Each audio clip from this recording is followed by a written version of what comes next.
Thanks, Steve. And yes, and as you can see, the rain has stopped in line with some of the price action we're seeing in the market this morning. We are seeing a bit of a bounce again on expectations that we may be nearing a European withdrawal deal when it comes to that summit in just a couple of weeks' time. And that has been the big elephant in the room and is what's hanging over the meeting today.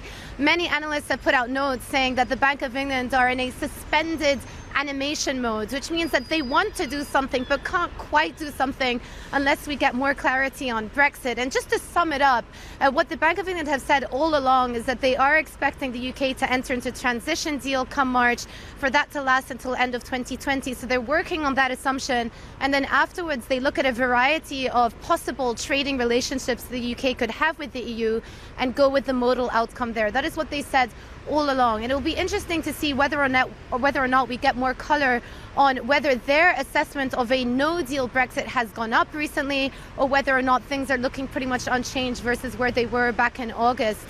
But all things being said, and if for 1 second we can push aside Brexit, the fundamentals are actually okay in the UK right now. Just looking at the Q3 GDP tracking numbers, they're coming in at around 0.5%, 0.6% quarter on quarter. That's pretty much in line with the Bank of England's own estimates. If anything, a slightly bit higher than where they see growth tracking at this point in time. It'll be interesting to see whether or not they're getting a bit more nervous on forward-looking indicators. But generally, the GDP numbers are coming in line. Inflation numbers are also coming in at 2.4%, 2.5%, pretty much in line with their own estimates as well.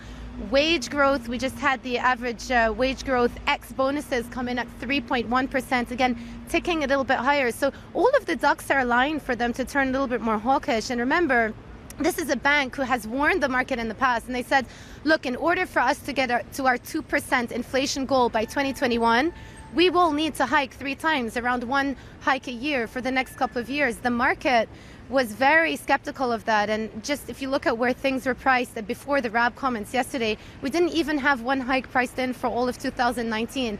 Now that some of the cloud has been lifted, there's more optimism in the market, there's hopes of a withdrawal deal, we are seeing some of those hiking probabilities go up again.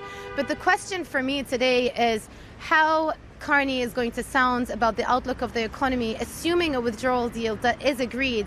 This would be their opportunity to sound a little bit more hawkish, and again to reiterate that the market needs to be ready for a rate hiking cycle. And I think that's one of the reasons why you're seeing this little bounce in sterling today, and also the move in yields in the front end of the curve. I see they're up by 2-3 basis points, which does tell you that perhaps going into today, the market is doing some of the tightening that Carney wanted to do himself.